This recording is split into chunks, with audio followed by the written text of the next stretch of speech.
네. 자, 말씀하신 이제 그런 과정을 거쳐서 네. 결국 이제 문재인 정부의 초대 고용노동부 장관 되셨어요. 네. 그리고 여러 가지 일들을 많이 하셨는데 네. 가장 네. 보람된 일 한 가지만 꼽으라면 어떤 걸 꼽으실 거예요? 저는 제가 노동운동을 하고 그 노동부 장관이 됐을 때 한 두 가지를 없애려고 그랬어요. 네. 산업재해 문제 뒤에 내가 나중에 시간이 되면 말씀드리는데 그거 하고 근로시간을 줄여야 되겠다. 근로시간. 왜 제가 그 2017년도에 노동부 장관 될 시절에 우리나라가 세계에서 자살률이 가장 높습니다. 지금도 자살률이 높지만 근로시간이 제일 많잖아요. 그리고 근로시간은 최장. 멕시코 다음으로 높았고 멕시코 다음. 그리고 네. 행복지수가 OECD 국가 중에서 제일 낮아요. 네. 그게 과로사가 많고 자살률이 높고 행복지수가 낮은 거는 네. 정말 근로시간이 많은 거기에 그리고 임금도 제대로 못 받는 근로시간, 과다한 근로시간 주 68시간이었는데 멕시코 다음으로 높았어요.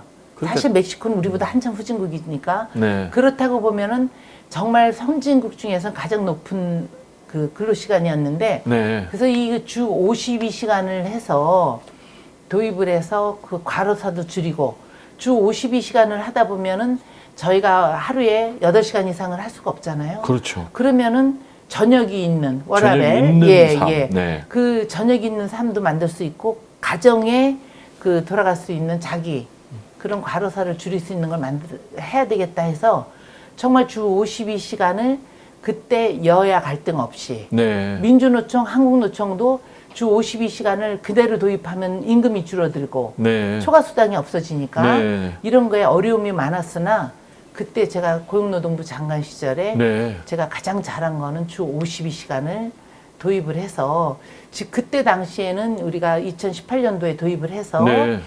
300인 이상 사업자만 2018년 1월에 한 네. 걸로 이렇게 하지 않았습니까? 네. 그리고 그 금년에 그 299인에 50인 이상이 또 되고 2024년에 50인 미만이 네. 왜 그 조금 경제적인 그 사용주들이 네. 여러 가지 해고를 막기 위한 이런 것도 감안을 해서 3단계로 해갖고 52시간을 도입한 게 저는 가장 이제 주 52시간 확립을 네. 고용노동부 장관 하실 때 했는데 네, 제가 이건 이제 교과서에 계속 나오겠는데요? 근데 그 문재인 정부에 도입했다. 네, 제가 문재인 정부 장관 때 그러니까요. 그렇게 됐죠. 예. 그런데 이걸 굉장히 의미 있는 일을 하셨는데 또 네. 하나가 현장 노동청 제도를 도입하셨다는데 이게 뭡니까? 아, 제가 금융노조 활동을 하고 이제 서울신탁은행의 부당노동 행위나 네. 또 여러 가지 노사관계에 어려운 파업을 하고 그러면 지방청이나 노동부를 방문을 할 때 네. 과장도 만나기가 어렵고 국장은 뭐 이렇게 실무적으로 접촉하기 굉장히 어려웠었어요. 네. 그런데 제가 이제 장관에 들어가면서 현장의 목소리를 들어야 되겠다. 네. 그 우리가 그 고용노동부뿐이 아니라 모든 정부 부처가 업무량은 많고 인원은 적다 보니까 그 공무원들을 접할 시간이 없습니다. 국민들이. 그래서 제가 8월 14일 날 임명받고 9월 2일부터 네. 전국의 10개 도시, 광역시 또 도청 이런 데를 해서 10개 도시에 현장 이제 노동부 지청, 지방청 빼놓고 네. 그 가장 사람이 많이 다니는 곳에 현장 노동청을 만들어서 그 2주간 운영을 하는 걸 했습니다. 효과가 있었습니까? 열흘에서 어마어마하게 많이 오셨습니다. 오.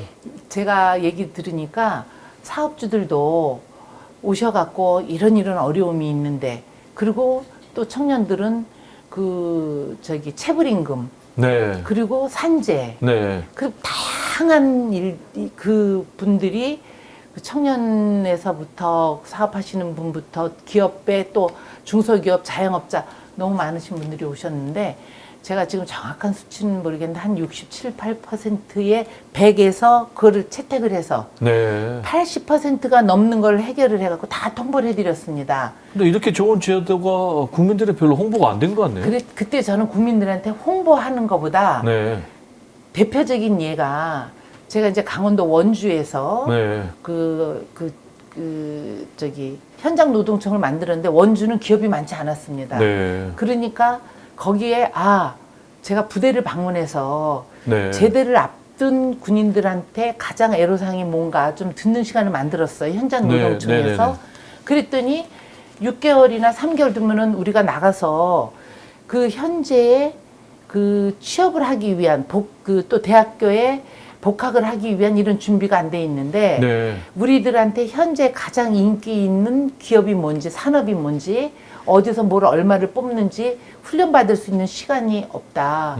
그래서 그 얘기를 듣고 국방부에다가 제가 그거를 보내드렸습니다. 네. 그리고 현장에서 산업부에 기업하시는 분들이 정말 억울한 일을 당하면은 산업부, 중소벤처 이렇게 저는 우선 정부가 해결할 수 있는 일을 해결하는 게 중요하지. 네. 그래서 그 해에 그럼에도 불구하고 기자들도 많이 아셨고 정부 부처도 알아서 문재인 정부 2017년 초대에 정부 평가에 그 헌법재판소가 1위를 차지했고 그거는 뭐 탄핵 잘했다 이것 때문에 한 거고 국가 신뢰 기관. 네. 네.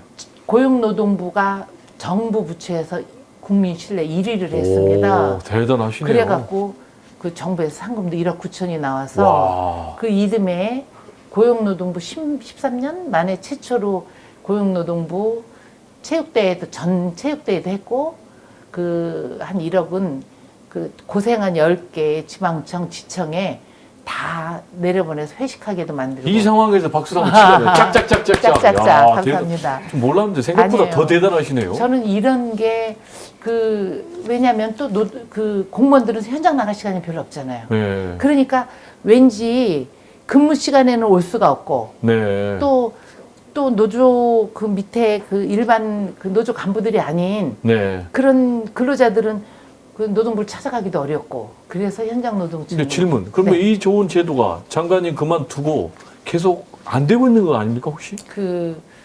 그만큼 지금 올해 현안은 모든 게 그 코로나19 코로나19 때문에 그랬고요. 네. 네.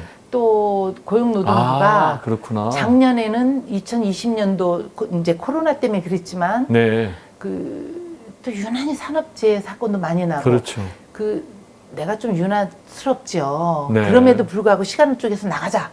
네. 장관이 나가니까 안 나올 수 없잖아요. 그렇죠.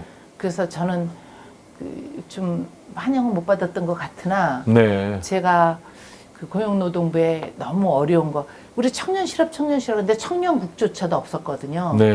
그래서 2국 4개 과를 청년국도 만드셨어요? 만들고 나왔습니다. 역시 박수 진짜 한번 쳐야 되겠다. 야. 제가 너무 내 자랑만 야. 하는 것 같아갖고 죄송합니다. 네. 야 정말로 고용노동부 장관 초대 네. 장관답게 일을 아주 잘하셨는데 그래서 그때 당시 단명했어요. 왜요?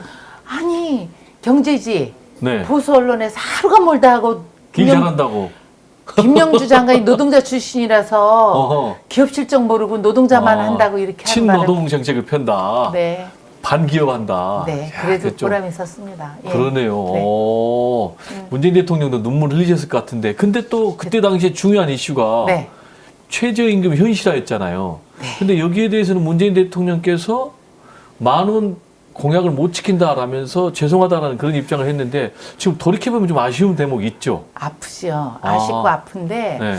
사실은 제가 고용노동부 장관은 했지만 네. 문재인 대통령의 노동 정책에 대선 정책에 합류는 못했었어요. 네. 제가 서울시당 위원장을 하면서 전 현장을 뛰었기 때문에. 네. 근데 대통령께서 그때 공약에 2020년까지 최저임금 10,000원을 하시겠다. 그렇죠. 근데 그게 우리나라 경제 규모나 다른 선진국, 예를 들면 미국은 지금 대부분 다 주정부에 다르지만 10불에서 15불까지 가고 있거든요. 네. 그런 거에 비하면은 가능성이 있다고 보신 거죠. 그렇죠. 그렇게 했는데 제가 만약에 정책을 했으면 임기 내에 마치겠습니다 했으면 네. 대통령께서 5년 동안에 이렇게 조금씩 계단식으로 했으면 그렇죠. 마치실 수 있었는데 첫째 16.7% 네. 그리고 의욕적으로 그냥. 네, 의욕적으로 2년 연속 10% 이상을 하다 보니까 네. 우리나라의 자영업자 다 죽겠다고 그러지. 그리고 일자리 안정자금으로 우리가 30인 미만은 보상을 하지만 네. 여러 가지 어려움이 많다 보니까 네. 대통령께서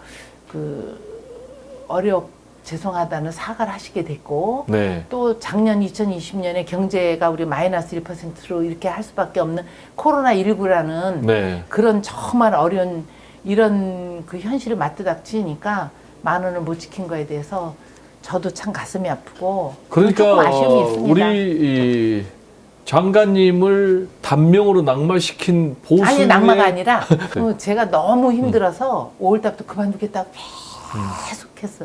그래도 1년은 해야 되지 않겠냐 해서 온 거니까 이거는 땡. 오케이, 땡. 아까도 자, 그럼 이제 하고 다음에 이어갑니다. 자, 몇 통이 하잖아요. 네. 지금 이제 상임 얘기 좀 해보죠. 네. 현재 외교통일위원회입니까? 네. 아, 그렇군요. 그러면은 외교통일위원회에서 지금 활동하시면서 독도 전시관을 네. 확장 이전하셨다는데 네. 저희들 생각할 때는 뭐 독도 전시관이 그럼 나쁜가? 또 좁은가? 이런 생각이 좀 들거든요. 제가 응. 사실 그 외교 통일 전문가가 아니에요. 네. 그런데 그 이 외교 통일위원회는 상임위는 국회에서도 약간 상원 같은 그렇죠. 다선 또 전문가가 하다 보니까 네. 내가 알고 있는 기준에 상임위 활동을 하자 해갖고 네. 작년 첫 국감에 일본하고 우리나라를 많이 비교를 했어요. 네. 로비 관계, 또 예산 관계. 네. 그러다 보니까 독도를 당연히 일본이 다케시마라고 하는 게 어디까지 와 있고 우리 독도가 네. 어떻게 돼 있나를 비교하다 보니까 일본은 다케시마라는 그거를 2018년도에 네. 다케시마 전시관이라는 걸 어마어마하게 크게 지어서 한국보다 훨씬 큽니까? 아, 그럼요. 그리고 네. 또 2019년도에는 일본 국회 옆에다가 네. 한 200평 가까이 되는 데다가 전시관 뭐 해갖고 그 유치원에서부터 초등학교, 중고등학교 그 애들을 수학여행에 정신 의식 교육을 시키는 거에 아주 활용을 하고 있었어요. 그러니까 왜곡된 역사 교육을 하고 있군요. 그렇죠. 네. 그래서 그러면 우리 독도 전시관은 어떻게 돼 있나 보니까 서대문에 그 동북아 재단에 그야말로 마땅한 한 10평, 15평도 안 되는 사진 같은 조그만 접근성도 떨어지고 네. 그거 찾는데 정말 외곽지인데 너무 한심했어요. 이거를 그럼 어디로 옮기셨어요? 그래서 가장 젊은 사람들이 그 많이 찾는 곳, 네. 교통이 가장 좋은 곳, 네. 그리고 빠른 시간 내에 그 큰 공간을 하려면 예산을 가장 절약을 할 수 있는 곳, 가장 그래도 들여다볼 수 있는 게 제 지역에 제가 네. 파악을 할 수 있잖아요. 네. 우리 젊은이들의 상징, 뉴욕 맨해탄의 타임스퀘어. 타임스퀘어. 네. 영등포의 영등포 타임스퀘어. 네. 마침 타임스퀘어 지하에 보니까 근데 공간이 없었을 것 같은데요? 그 구청장한테 우리가 활용할 수 있는 공간이 어딨냐니까 타임스퀘어가 와우. 오래 전에 한 20년 전에 그 타임스퀘어를 만들면서 지하에 한 800평 규모의 네. 영등포가 무상으로 쓸 수 있는 그 공간이 있는데 그동안 임대를 계속해서 줬대요. 네. 근데 그게 마침 2021년 3월에 임대를 바꾸는 기간이에요. 네. 야, 이걸 갖고 우리가 독도 전시관 영등포 역사문화관을 만들자. 네. 그래서 우리 조례를 바꾸고 그리고 국비를 받아다가 40억을 갖다가 우리 국가가 운영하는 독도 전시관 네네네. 한 평수로 한 300평 돼요. 네. 다케시마보다 더 크고 전시관도 하고 또 역사관도 만들고 사진전도 만들고 어린이부터 어른까지 다 볼 수 있는 네. 그런 공간 할 수 있게 서울시에서 12억 원 갖다가 홍보할 수 있는 홍보비까지 해서 코로나 때문에 지금 아직 시작은 못하고 있는데 올해 광복절에는 가급적이면 그 개통을 할 수 있게 하기로 아직 그러면은 네, 문을 열지는 않았습니까? 예산을 작년 12월 우리가 3일날 아. 계산을 했기 때문에 네. 금년 지금 TF는 구성이 돼서 네. 교육부하고 서울시하고 영등포하고 네. 그 문화 동북아 재단하고는 진행을 하고 있습니다. 아, 그렇군요. 이제 네. 앞으로 국가적인 명소가 될 것으로 네. 기대가 되고요.